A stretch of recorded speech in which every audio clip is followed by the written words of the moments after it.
Hello friends, விகிதம் மற்றும் விகித சமத்தில் ஏற்கனவே ஒரு வீடியோஸ் போட்டிருக்கோம். அதை பார்க்காதவங்க பார்த்துட்டு வாங்க. இன்றைக்கி அதில் உள்ள பேலன்ஸ் அப்ளிகேஷன் சம்ஸ் பார்க்கலாம். மதசம் என்னென்னா, ஒரு பையில் 50 பைசா 25 பைசா மற்றும் 10 பைசா நாணயங்கள் 5:9:4 என்ற விகிதத்தில் உள்ளன. மொத்த தொகையானது ரூபாய் 206 ஆகும். 50 பைசா நாணயங்களின் எண்ணிக்கை தான் கேட்டிருக்காங்க. இப்போ 50 பைசா 25 பைசா 10 பைசா எடுத்துக்கிட்டோம். அதோட எண்ணிக்கை தான் இது 5x 9x 4xன்னு இருக்குது. அப்போது இந்த பைசாவையும் இந்த எண்ணிக்கையும் பெருக்குனா நமக்கு எவ்வளோ ரூபாய் இருக்குதுன்னு கிடைக்கும். இது 250xங்கிறது 50 பைசாக்களோட மொத்த ரூபாயின் எண்ணிக்கை. இதே 25 பெருக்குனா நமக்கு 225 கிடைக்கும். 10 என்று 4னா 40x. இப்போ இந்த மூணையும் கூட்டினோம்னா தான் நமக்கு கிடைக்கும் அந்த 206 ரூபாய். அப்போ 250 225 40 மூணையும் கூட்டினா 515x தான் 206 ரூபாய். நமக்கு இதில் வந்து பைசாவில் இருக்குது. 515xங்கிறது பைசாவில் இருக்குது. அப்போ 206 பைசாவில் மாற்றினா 206 என்று 100 போடுது. ஏன்னா ஒரு ரூபாய்க்கு 100 பைசா. அப்போ இதை கேன்சல் பண்ணுங்கள். 1 5 0 3 15. அப்போங்க 25 100 1 103 103 2 103 206. அப்போ எக்ஸ் = எத்தனை வரும்? 2 × 20 40 வரும். அப்போ 5x நமக்கு என்ன கேட்டிருக்காங்க? 50 பைசா நாணயங்களின் எண்ணிக்கை தான் கேட்டிருக்காங்க. அப்போ 5x தான் கண்டுபிடிக்கணும். அப்போ 5xனா 5 × 40 200 ஆன்சர். இந்த சம் அதே மெத்தட் தான். இதில் வந்து 25 பைசா 10 பைசா 5 பைசா நாணயங்கள் 1:2:3 என்ற விதத்தில் உள்ளன கொடுத்துருக்காங்க. மொத்த தொகை 30 கொடுத்துருக்காங்க. 5 பைசா நாணயங்கள் எத்தனைன்னு கண்டுபிடிக்க சொல்லியிருக்காங்க. அப்போ 25 பைசா, இது 10 பைசா 5 பைசா. எண்ணிக்கைனா 1x 2x 3xா.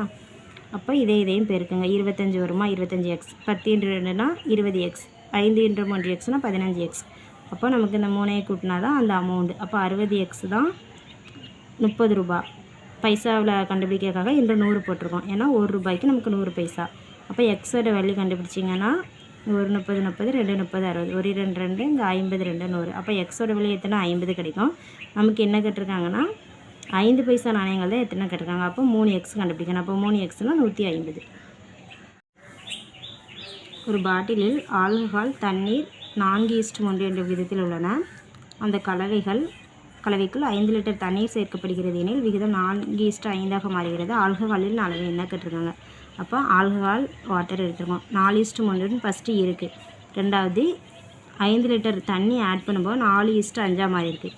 அப்போ தண்ணியை மட்டும் தான் நம்ம சேர்க்கோம். ஆல்கஹாலை ஒன்றுமே பண்ணலாம். அப்போ ஆல்கஹால் அந்த 4 அப்படி தான் இருந்திருக்கும். தண்ணி மட்டும் தான் நமக்கு 5 மாறி இருக்குது. அப்போது 3ங்கிறது தான் 5 மாறி இருக்குது. அப்போ ரேஷியோவில் நமக்கு என்ன கூடியிருக்கு? 2 பங்கு கூடியிருக்கு. அப்போ நம்ம அந்த 2 பங்கு தான் 5ன்னு எடுத்துக்கலாம். அப்போ ஒரு பங்கு நமக்கு என்ன கிடைக்கும்? 5/2. நமக்கு என்ன கேட்டிருக்காங்க? ஆல்கஹாலோட அளவு தான் இருக்காங்க. அப்போ 4 எத்தனைன்னு கண்டுபிடிக்கலாம். அப்போ 4 × 5/2 நமக்கு 10 லிட்டர். பால் மற்றும் தண்ணீரின் கலவையானது 60 லிட்டர் உள்ளதாம். அதன் விகிதமானது 2:1. எவ்வளவு தண்ணீர் சேர்த்தால் பால் மற்றும் தண்ணீரின் விகிதமானது 1:2 மாறுன்னு கேட்குறாங்க. இப்போது இது மில்க்கு, இது வாட்டர். ரேஷியோனா 2:1 இருக்குது. மொத்தம் எவ்வளோ இருக்குது? நம்மகிட்ட 60 லிட்டர் இருக்குது. அப்போ இந்த 2 பங்கு 60 மொத்தம்னா அப்போ 2யும் 1யும் கூட்டினா 3 பங்கு தான் 60னா ஒரு பங்கு எத்தனை கண்டுபிடிச்சோம்னா நமக்கு 20ன்னு கிடைக்கும். அப்போ 2 பங்கு எத்தனை? 40. ஒரு பங்கு 20 நமக்கு தெரிஞ்சுட்டு. இப்போ என்ன சொல்லியிருக்காங்க? எவ்வளவு தண்ணீர் சேர்த்தால் பால் மற்றும் தண்ணீரின் விகிதமானது 1:2 மாறி. இப்போ 2:1 இருக்கிறது 1:2 மாறணும். அப்போது இந்த 40ங்கிறது அப்படி தான் இருக்கும். நம்ம வந்து பாலில் எந்த சேஞ்சுமே பண்ணலை. தண்ணீர் தான் அதிகமாக ஆட் பண்ண போகிறோம். அப்போது 40ங்கிறது தான் 1 தான் இந்த 40 1:2 தானே மாறணும்னு சொல்லியிருக்காங்க. அப்போ அந்த ஒரு பங்கு தான் 40னா இந்த 2 பங்கு என்னென்னு கண்டுபிடிக்கணும். 80 வருமா? அப்போது இந்த 20லேருந்து நமக்கு 80 இருக்குது வாட்டரோட அளவு. அப்போ எவ்வளோ கூடியிருக்கு? 60 கூடியிருக்கு. அப்போ தண்ணீர் நம்ம எவ்வளோ சேர்க்கணும்? 60 லிட்டர் சேர்க்கணும். வருமானம் பேஸ் பண்ணி ரேஷியோ அண்ட் ப்ரொபோர்ஷன் எப்படி செய்யலான்னு பார்ப்போம். இப்படி சம்ஸ் கேட்பாங்க. ஏ மற்றும் பியின் ஆண்டு வருமானங்களின் விகிதம் வந்து 5:4 கொடுத்துருக்காங்க. செலவுகளின் விகிதம் 3:2 கொடுத்துருக்காங்க. 1600 சேமிக்காங்களாம் ஒரு வருட முடிவில். 2 பேருமே 1600 சேமிக்காங்க. ஏயோட வருமானம் கேட்டிருக்காங்க. இப்போ A/B 5:4 இது வந்து என்னென்னா அவங்களோட வருமானம். 3:2 இது வந்து செலவு பண்ணுற விகிதம். சேமிக்கிறது 1600. இப்போ பார்த்திங்கன்னா 3 5 நமக்கு டிஃப்ரென்ஸ் வந்து 2 2 4 டிஃப்ரென்ஸ் 2. அப்போ டிஃப்ரென்ஸ் சேமாக இருக்கா?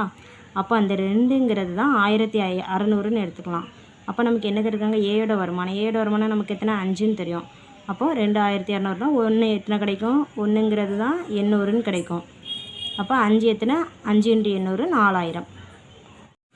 ரவி மற்றும் சுமித்தின் சம்பளத்தின் விகிதம் 2:3 ஆகும். ஒவ்வொருவரின் சம்பளமும் ரூபாய் 4000 அதிகரிக்கிறது எனில் விகிதமானது 40:57 மாறுகிறது. சுமித்தின் தற்போதைய சம்பளம் காண்க. இப்போ 2:3 இருந்திருக்கு. இப்போ 4000 அதிகரிக்க போய் 2 பேருக்குமே 40:57 மாறி இருக்குது. இப்போ இங்கே டிஃப்ரென்ஸ் பாருங்கள். இங்கே 2ங்கிறது 40, அப்போ இங்கே 38 டிஃப்ரென்ஸ் வருது. 3ங்கிறது 57 இருக்குது. அப்போ அங்கே 54 வருது. அப்போ இங்கே சேமாக இல்லை. அப்போ நம்ம என்ன செய்யணும்னா, இங்கே 2க்கும் இருக்க டிஃப்ரென்ஸ் பாருங்கள். இங்கே 1 40க்கு 57க்கும் டிஃப்ரென்ஸ் பாருங்கள் 17. அப்போ அந்த 17 கொண்டு இங்கே பெருக்குங்க. 2ஐயும் 3ஐயும் பெருக்குங்க. அப்போ 34:51 வரும்.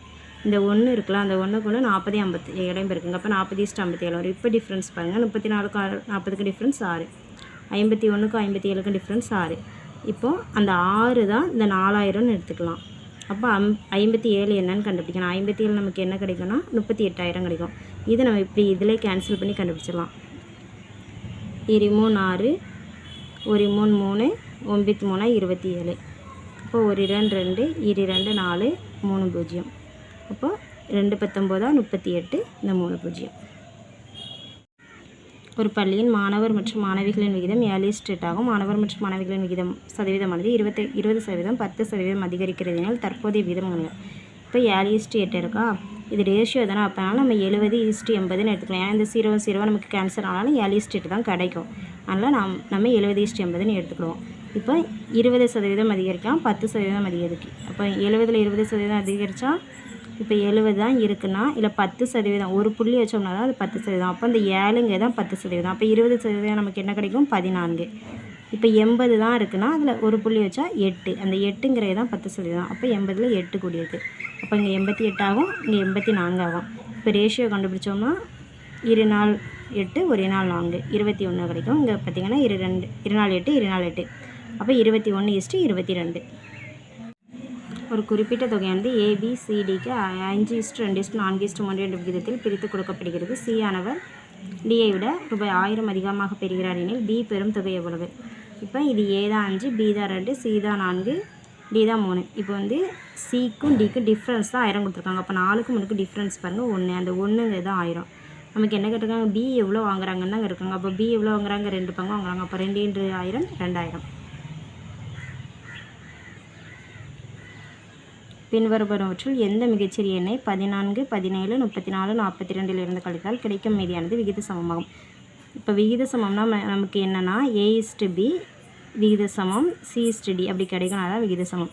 இப்போ பாருங்கள், இது ஆன்சர் சாய்ஸ்லேருந்து போவோம். நம்ம 2 எடுத்துக்கிடுவோம். 14லேருந்து 2 கழிச்சா 12, 17லேருந்து 2 கழிச்சா 15, 34லேருந்து 2 கழிச்சா 32, 42லேருந்து 2 கழிச்சா 40. இப்போ நமக்கு 12:15 விகித சமம் 32:40 கிடைக்கும். இப்போ விகித சமத்தில் நமக்கு ஒரு ஃபார்முலா தெரியும். ஏஐயும் டிஎம் பெருக்குனா கிடைக்கக்கூடிய ஆன்சர் = B × Cன்னு தெரியும். இப்போ இதையும் பெருக்கி போடுங்க, இதையும் பெருக்கி போடுங்க. கிடைக்கிற ஆன்சர் இது சேமாக இருந்தால் நமக்கு விகித சமம். இப்போ கேன்சல் பண்ணினாலும் ஒன்று ஆன்சர் கொண்டு வரனாலும் கொண்டு வரலாம். இப்போ இதை கேன்சல் பண்ணுங்கள். 4 3 12, 5 3 15. இப்போ 4 4 160, 16 ஒரு 0 160, 32 × 5 இங்கே 160, 120 கேன்சல் பண்ணால் நமக்கு 1:1 கிடைக்கா. அப்போ இது விகித சமம். இரு எண்களின் விகிதம் 3:4 ஆகும். அவைகளின் மீச்சிமா 180. முதல் எண் யாதுன்னு கேட்டிருக்காங்க. இப்போ மீச்சிமானா நம்ம என்ன கண்டுபிடிப்போம், இப்போ 3x × 4xக்கு ஃபஸ்ட்டு எல்சியம் கண்டுபிடிச்சிக்கணும். அப்போ 3 4 12, இது ரெண்டுக்கும் காமனான ஒரு நம்பர் இல்லை, அதனால் அதை அப்படி பெருக்கி போட்டுருவோம். 3 4 12, x இது காமனாக இருக்குது. அப்போ x எடுத்துக்கிடுவோம். எல்சியம் வந்து 12x. அப்போ 12x தான் நமக்கு எத்தனை கொடுத்துருக்காங்க, 180 கொடுத்துருக்காங்க. அப்போ எக்ஸோட வேல்யூ கண்டுபிடிப்போம். எக்ஸோட வேல்யூனா எத்தனை, 180/12 பண்ணுங்க. அப்போ 15 கிடைக்கும். நமக்கு என்ன கேட்டிருக்காங்க, முதல் எண் அதுதான் கேட்டிருக்காங்க. அப்போ முதல் எண் எத்தனை, 3x. 3 × 15 45. 3 பேருந்துகளின் வேகங்களின் விகிதம் 5:4:6 ஆகும். அவற்றின் காலங்களின் விகிதம் காண்க கேட்டிருக்காங்க. இப்போ இதுக்கு இப்படி சமக்க என்னென்னா எல்சியம் கண்டுபிடிங்க. வேகம் கொடுத்து காலம் கட்டாலோ, காலம் கொடுத்து வேகம் கட்டாலோ எல்சியம் ஃபஸ்ட்டு கண்டுபிடிச்சிக்கோங்க. 5 4 6க்கு எல்சியம் வந்து 60. இந்த எல்சியம் தான் அதுக்கு வந்து டிஸ்டன்ஸாக இருக்கும். நமக்கு டிஸ்டன்ஸுனாலே ஸ்பீடு × டைம், சரியா? அந்த மெத்தட் தான் இதில் வருது. இப்போ அந்த 60க்கு தான் டிஸ்டன்ஸாக இருக்கும். நமக்கு என்ன கேட்டிருக்காங்க, காலம் தான் கேட்டிருக்காங்க. அப்போ 60/5. இந்த 60 5ஆல் வகுத்தோம்னா டிஸ்டன்ஸை, இந்த ஸ்பீடால் வகுத்தோம்னா நமக்கு கிடைக்கிறது என்னது, டைம்.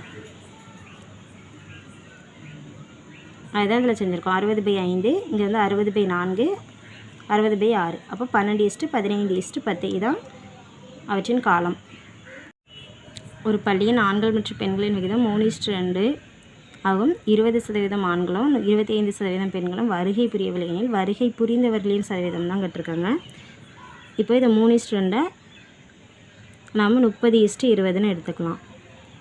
இப்போ வருகை புரிந்தவர்களின் எண்ணிக்கை வருகை புரியாதவங்க தான் 20%, 25% கொடுத்துட்டாங்க. அப்போ ஆண்களில் வந்து வருகை புரிந்தவர் எவ்வளோ இருப்பாங்க? 80% இருப்பாங்க. 20% பேர் வரலன்னா வருகை புரிந்தவங்க 80%.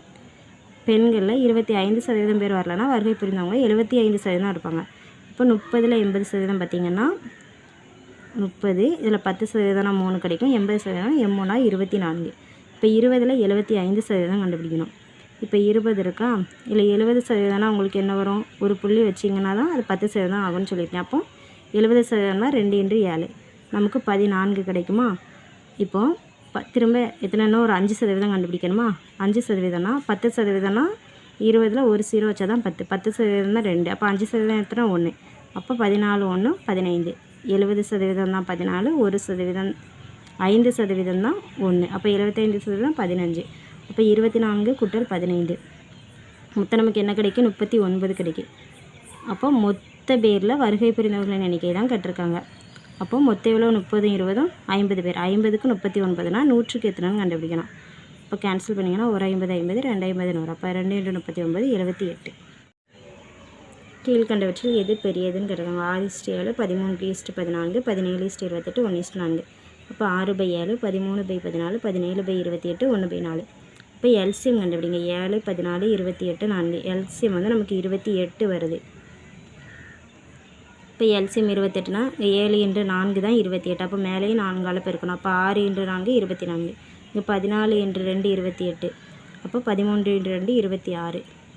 28 இங்கே 17/28 அப்படி இருக்குது, அதனால் வச்சுக்கலாம். இங்கே 4 இருக்குது, அப்போ 7ஆல் பெருக்கியிருக்கோம். அப்போ மேலே அந்த 1 7ஆல் பெருக்கணும். அப்போ 1 × 7 7. அப்போ இந்த 4ல் பெரியது 26/28. அப்போ இந்த நம்பர்ஸில் பெரியது எத்தனை? 13/14. Thank you friends.